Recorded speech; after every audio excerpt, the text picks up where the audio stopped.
Ever applied retinol and woke up feeling like a peeled tomato? Or worse, you broke out even more? Now, retinol is powerful, but only if you use it properly.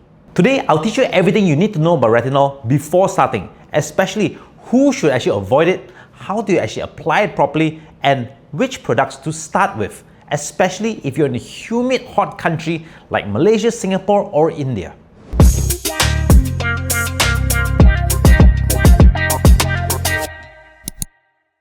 Hi, I'm Dr. Ingky, and this is your beginner's guide to retinol. First up, what is retinol? Retinol is a derivative of vitamin A. It's one of the most studied and proven skincare ingredients in the world. So here's what it does. It speeds up cell turnover, it unclogs pores, which is great for acne, it fades pigmentation and acne scars. It also helps boost collagen and smoothen out your wrinkles. Now think of it as a skin reset button, but it also increases skin sensitivity. So using it wrongly can do more harm than good. So who should not use retinol? Now retinol isn't for everyone. So here's a list of people that should consult with the doctor before starting retinol.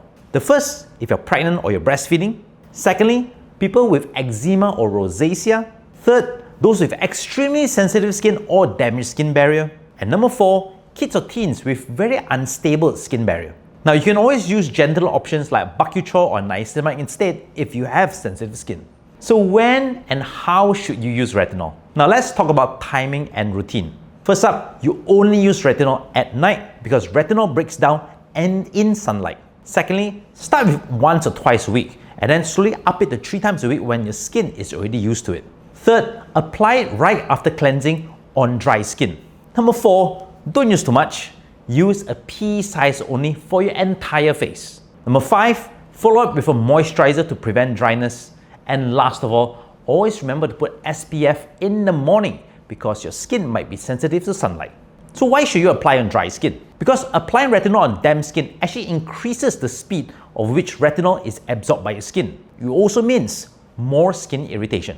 So what should you expect from retinol? Now in the first 2 to 6 weeks, your skin might go through some sort of adjustment period. So during this period, you will notice that you might get peeling skin or flaky skin, a little bit of skin tightness, mild skin redness, and even tingling sensation when you apply your moisturizer.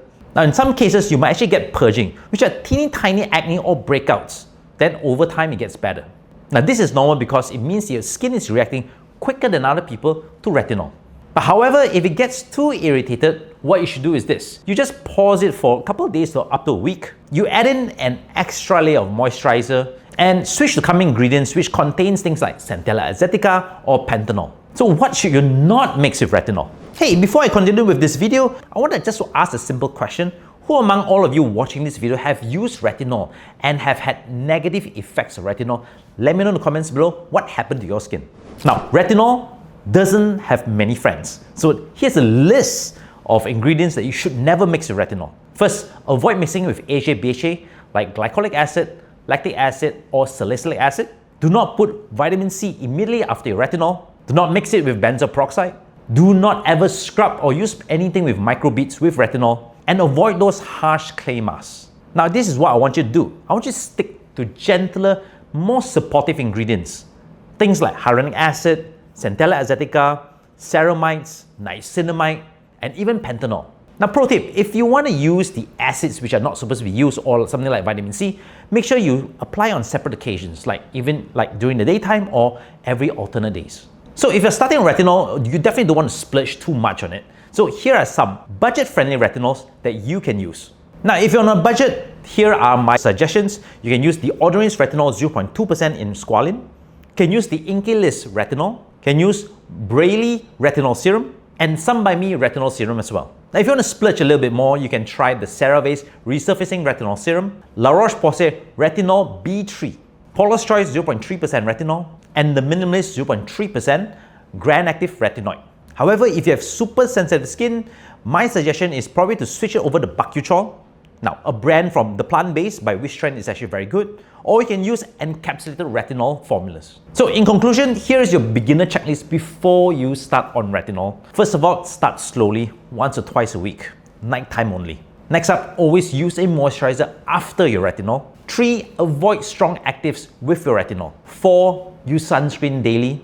No excuses, yeah? 5. Expect a little bit of skin irritation or purging for the first 2 to 6 weeks. 6. Be patient because retinol takes anywhere between 6 to 12 weeks to see results. So remember, retinol only works when your skin barrier is ready for it. So starting retinol doesn't have to be scary.